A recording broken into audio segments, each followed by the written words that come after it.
50 years ago, a small town pastor who had risen to national prominence in the US as a leader of the civil rights movement announced a dream in Washington. His was a common dream, a dream of freedom, equality and justice for all. 50 years later, has Dr. King's dream been realized? Let's take a look.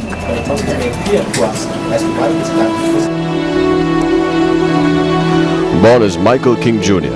on the 15th of January 1929 in Atlanta, Georgia, to a reverend and a schoolteacher, Martin Luther King Jr. was a middle child. In 1954, he became a pastor of Dexter Avenue Baptist Church in Alabama, where Rosa Parks was famously arrested for refusing to give up her seat to a white man on a bus. After Parks' arrest, King came to national prominence in the US. He was a leading figure organizing the boycott of buses in Montgomery by African Americans. By this time, people were wondering if King was qualified to be the national leader in the 1960s. That changed in 1963. King reasserted his preeminence within the African American freedom struggle through his leadership of the Birmingham Campaign, where he was imprisoned and held in solitary confinement after defying an injunction against protests. Writing the famous Letter from Birmingham Jail, he set out his reasons for action in Birmingham and elsewhere. After his release, King became stronger and more resilient, staging marches in Birmingham with the support of thousands of students and school children. Success in Birmingham provided further impetus to the movement spearheaded by King. This culminated in the massive March on Washington for Jobs and Freedom on the 28th of August 1963, exactly 50 years ago. The stage was the steps of the Lincoln Memorial, a tribute to President Abraham Lincoln, who a century earlier had set free millions of black slaves in America through his historic Emancipation Proclamation and abolished slavery in the US through the 13th Amendment to the American Constitution. In the shadow of this great American hero was born a hero for the ages. Over 250,000 people were in attendance at the Lincoln Memorial when King delivered his speech, "I Have a Dream." He predicted a day when the promise of freedom and equality for all would become a reality. I have a dream that one day this nation will rise up and live out the true meaning of its creed. We hold these truths to be self-evident, that all men are created equal. I have a dream that one day on the red hills of Georgia, the sons of former slaves and the sons of former slave owners will be able to sit down together at the table of brotherhood. I have a dream that my 4 little children will one day live in a nation where they will not be judged by the color of their skin, but by the content of their character. I have a dream today. The rising of civil rights agitations produced a strong effect on public opinion. Martin Luther King was awarded the Nobel Peace Prize in recognition of his status in the civil rights movement in 1964. Sadly, King's tireless dedication to the black cause, his moral stand, and religious values was soon to cost him his life.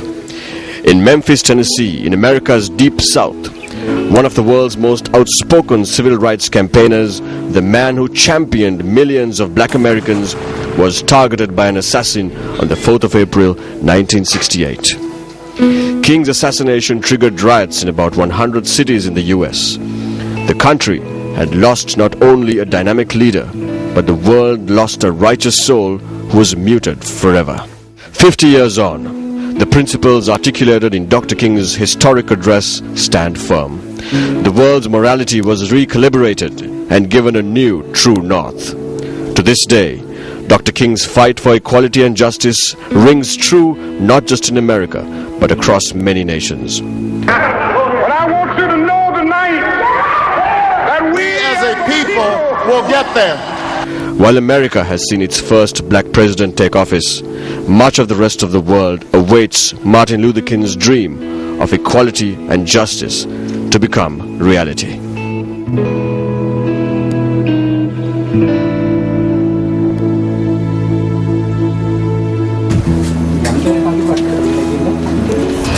Few speeches echo through generations. When they do, they carry an important message to all mankind. They are breathtakingly courageous, or unique, or even both. The speech made by Martin Luther King Jr. on the 28th of August 1963 to 250,000 Americans who marched on to Washington was all these things. Today marks the 50th anniversary of that speech. On Words of Wisdom tonight, we take a look at the inspirational words of Dr. Martin Luther King Jr.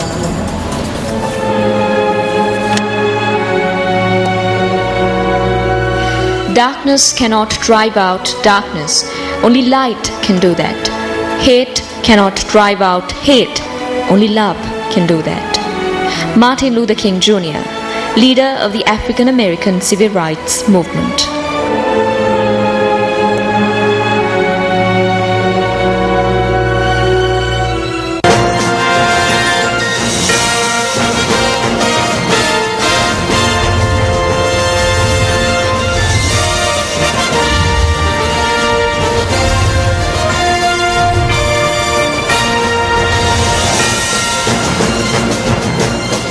Tonight on the election stage, we take a look at the Northwestern Province. Let's take a look at some of the views being expressed regarding the coming Northwestern Provincial Council polls. I do not sling mud at anyone in politics. On the day I resigned from Parliament, I left 122,000 votes with Ranil Wickremesinghe. However, these 132,000 votes have now begun to trickle out of the bag. About 100,000 votes are now on this side, and there are only about 32,000 votes there.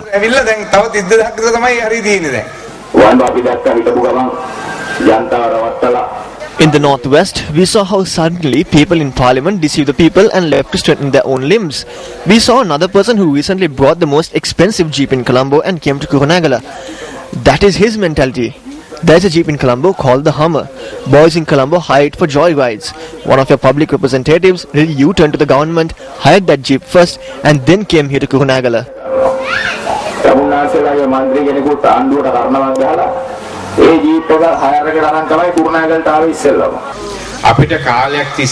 For a while we did not have a proper chief minister. At one time I was the chief minister of this province and then went to the parliament. We were shown no consideration at all. The chief minister did not give us any consideration, neither did the other councillors. When you look at the lot that was here before, the chief minister and the rest of the ministers and councillors were all the same.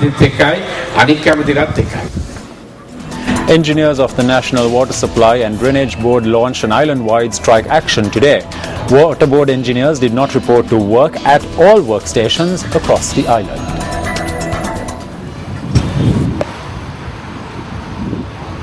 They say they have launched the strike action in protest alleged illegal promotions granted to 290 engineering assistants.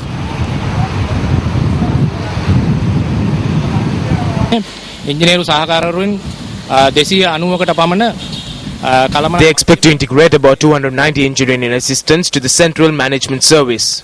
The board has not obtained any approval for this. The normal procedure is that recruitments and cadre are decided by the Management Service Department, but no such approval has been obtained. There are two cases regarding this being heard in the Supreme Court. Undertaking such an action during an election time before the court has issued its verdict is completely illegal. Meanwhile, the Elections Commissioner has informed the National Water Supply and Drainage Board to suspend promoting engineering assistants to the Central Management Service until after the Provincial Council polls have concluded. Elections Commissioner Mahinda Deshapriya issued this notice to the National Water Supply and Drainage Board after considering a complaint lodged by the board's Engineers Union. Central Bank Governor Ajit Nivard Cabral says that certain analysts do not want to accept Sri Lanka's current economic victories. Delivering a lecture in Colombo yesterday, Cabral noted that nevertheless the economy has achieved success in the present that it has hitherto not had. The annual seminar on taxation organized by the Taxation Faculty of the Institute of Chartered Accountants of Sri Lanka was held in Colombo yesterday. The keynote address at the seminar on the topic of consolidating taxation and monetary policy to ensure sustainable development and stability was delivered by the Governor of the Central Bank, Ajit Nivard Cabral. Critics did not believe that we would be able to escape from the vicious cycle that had trapped our country for many decades. They wrote to the newspapers and gave TV interviews stating that the initial successes were flukes and were not sustainable. They warned that the economy would return to the vicious cycle once again.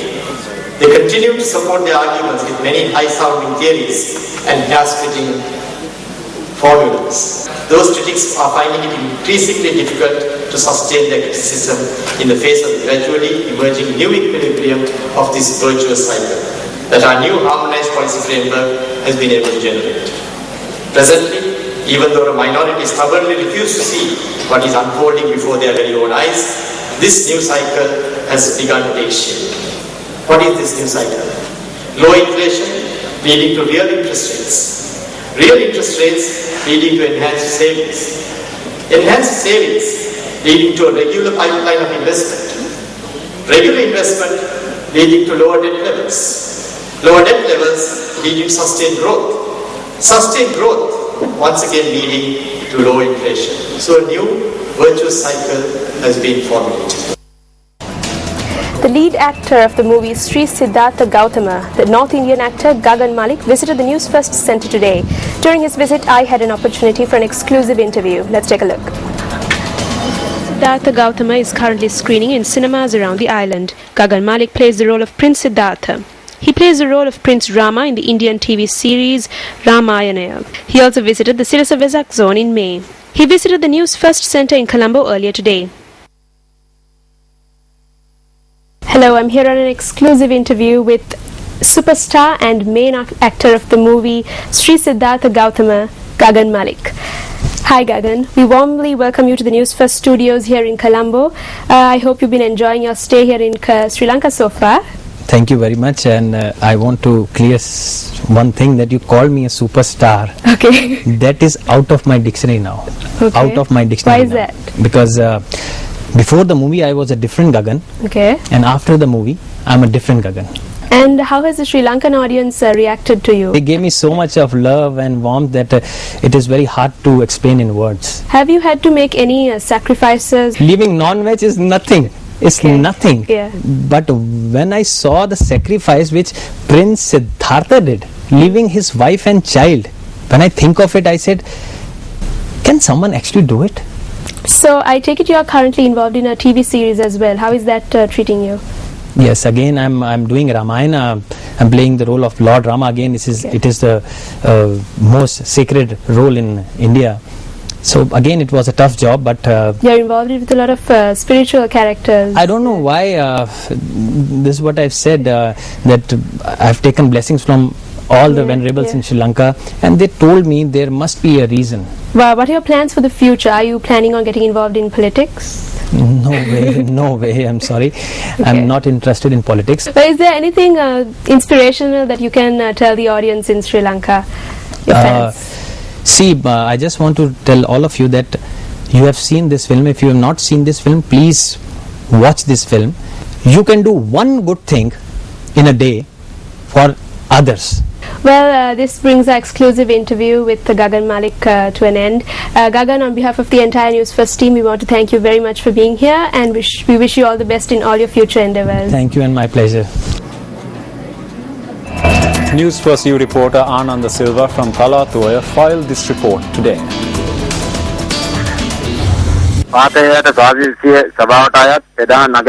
The public toilet near the bus stop in the main town of the Talatuoya in Palahadahewa Hatta region has been locked up for months. The people are requesting that this toilet be opened and be made available for immediate use. News First new reporter Ananda Silva, Talatuoya.